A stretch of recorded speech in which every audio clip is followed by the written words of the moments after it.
Hey trackies, welcome back to another video. Please remember to smash that subscribe button, hit the like button as well. That's how the video gets you the YouTube algorithm. Share the video if you care. I hope you all care, so share and sound off in the comment section below. Some more highlights from the Racers Grand Prix trackies, and let me tell you something. If what we saw at the Racers Grand Prix is an indication of what is to come at the national championships, it is going to go down. Now let's kick things off with the men's 110-meter hurdles where track is. I had Rashid Broadbell going in for a win here. Of course, his biggest challenger would be Trey Cunningham, and it turned out exactly so. Rashid Broadbell took the win, 13.06 seconds. Trey Cunningham second, 13.08 seconds, with Eric Edwards Jr. 13.40 seconds for third. I believe that was my exact 1, 2, 3. Now I'm impressed seeing Tyler Mason come in for fourth with a 13.41 seconds, given this is first 110-meter hurdles race for 2025. So excited for him. Trails is going to be spicy. Also look out for the likes of Odario Phillips. He ran a PB trackies, personal best, 13.47 seconds. And also DeJour Russell, not bad. He ran a season's best 13.67 seconds. So the men's 110-meter hurdles is going to be spicy at trials. But the big man this year in 2025, not only for Jamaica, but I believe globally, the man that I believe will stand atop with the gold medal, Rashid Broadbell, has been looking splendid. 2025, he has fixed many of his trouble areas. Not perfect, by any stretch of the imagination track is, but much better. His start is much better. Clearly, his hurdling technique has also improved. He's not, hitting the barriers. One time we were watching him and he was literally clattering every hurdle. Not so anymore. And of course, his speed between the hurdles has clearly, improved as far as I'm concerned. And it's so strange I say that because what I'm watching from an MVP perspective, these athletes don't really look like they've gotten into anything speed related, anything speed intensive so far. And it's scary to note that Rashid Broadbell, looking the way he looks right now and not really, in my mind, doing anything intensive from a speed perspective, he will be dangerous come the World Championships. The vibe I get, the energy I get from MVP is that they're gauging things towards the actual World Championships and probably just going to be doing enough to qualify. That's literally the vibe I get when we get to trials, enough to qualify and focusing, peaking for the World Championships. If it is like that track is, then look here, things are going to get scary for the rest of the world. Well, I don't mind. Let them underestimate Jamaica. Let them underestimate Rashid Broadbell. I know he's going to be coming with something absolutely crazy. And as I said, I've been calling him for gold from the beginning of the season, track is, and I'm absolutely thrilled to see what will happen at the end of the season, which ends, incidentally, with the World Championships. Now let's jump over to the women's 200 meters where we had Shericka Jackson take the win there, a 22.53 seconds win.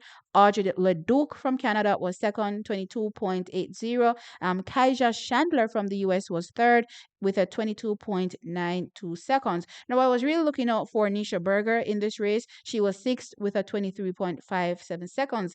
Similar track is since going pro, the transition for her has not been seamless. So we're just going to have to give her that time to transition. I'm hoping that we're able to see her really get back into, the speeding that we saw from her that made her make the team last season to represent Jamaica at the Olympic Games. That being said, for Shericka Jackson, I was looking forward to something a little bit faster. But like I said, the vibe I'm getting from MVP is they're not really doing anything, intense right now for all the athletes across the board. That's literally the vibe I'm getting. So for Shericka Jackson, this 22.53 is good for me, especially given the fact that she doesn't have to worry about qualifying at the national championships.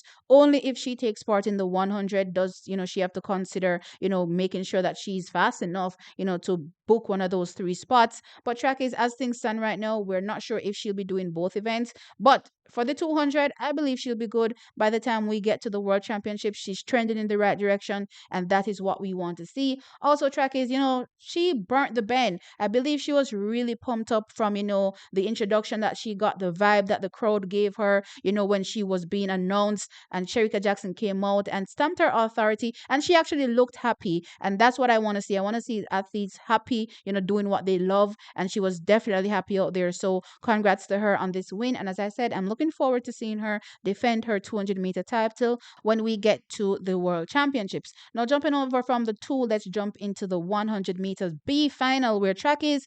I am so impressed with the young generation that is coming up. Now, of course, we see the likes of the Tina Clayton, the Tia Clayton. We're seeing Brian Lavelle trackies, and that year group, really, they're coming through right now, trackies, and I'm excited. Again, we saw Brian Lavelle burn the track in the two. We are seeing Tia. She made the Olympic finals last season. Tina is back healthy and running strong. Of course, you see the likes of Brianna Liston. She's been struggling with injuries, trackies, but also if she gets back into her bag, we know she will be one of those athletes to look out for. But not only them, trackies. In the B final here, we had the likes of a Sandrey Davison coming out in his first 100 meters of the season, running at 10.07 seconds. We also had in this race Kadrian Goldson. He was second, 10.11 seconds. But from the same year group as Sandrey Davison, DeAndre Daly, third with a 10.19 seconds. Again, trackies, these young guns are coming. Sandrey Davison is one that my sister described,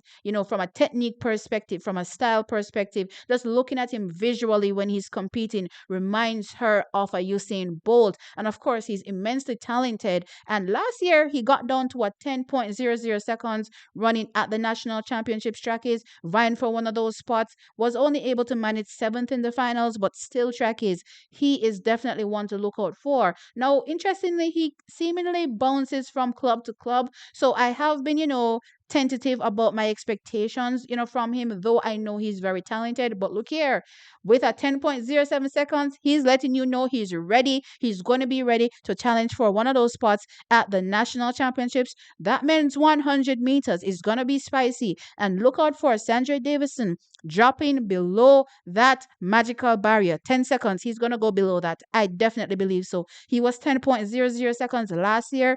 This year, trackies, he's going below it. Look out for a sub 10 clocking from him. DeAndre Daly as well. Wow. He has been having a stretch of health, and I'm happy for that because he seemingly is a very injury prone athlete as well.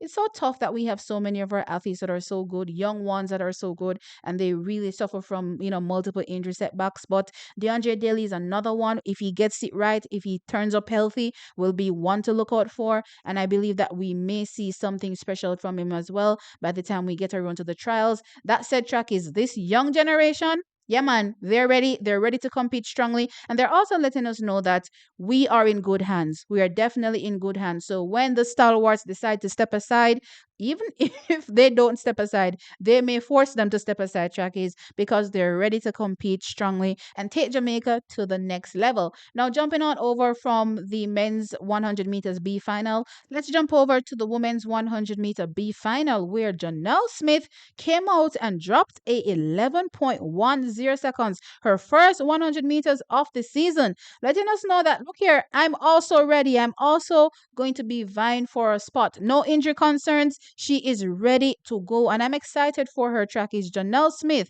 wow. Now, she could have competed in the A finals and placed fantastic there, but we know why, she wasn't, in that race, because again, this is her first 100 meters, meaning that she had no times before that to get into the A final. But one thing I can say is that women's 100 meters, given how all these athletes are now trending, I said Racers Grand Prix is going to be a good indication of what is to come at the national championships, and it did not disappoint. The athletes will start to show signs, and the athletes are indeed starting to show signs, and I'm excited. So Janelle Smith is also one of those athletes to look out for in the women's 100 meters. Now, jumping on over from that event, let's jump over into the final event, the men's 400 meters, where we had Chris Bailey go away with a win of 44.74 seconds. Now, we had Delana Kennedy. He was second trackies in the race, where he ran a personal best 45.22 seconds. Let's talk about that training group. Wow. Wow, wow, wow, wow, wow. So Delana Kennedy that 400 meters at trials is also going to be very, very, very hot. Very interesting. The young guns, as I said, are coming up. That year group track is, sister, all of them are come out and at show and say them are going to take over. Wow. Now track is also third in the race was Elijah Goodwin, and he ran a 45.43 seconds. Now, given what I'm seeing, from the 400 meters, I definitely think that Christopher Taylor should keep his eyes set on competing in the 200 meters. What he showed me over the weekend at the Racers Grand Prix is a good sign, a good indication that yes, he can compete and compete strongly at the national championships. And given, the couple more months to the world championships, he will be ready. And I mean, fast enough to compete strongly against the best in the world. So I'm definitely excited to see what will come. But yeah, man, those 400 meters is going to be sweet. And the young guns, yeah, man, they're in it. They're definitely in it. I'm looking at the collegiates as well. This is not going to be an easy event at the national championships, to say the least. Anyway, trackies, let me know your thoughts in the comment section below. Like the video, of course, and subscribe to the channel. I'll catch you in the next one. Bye.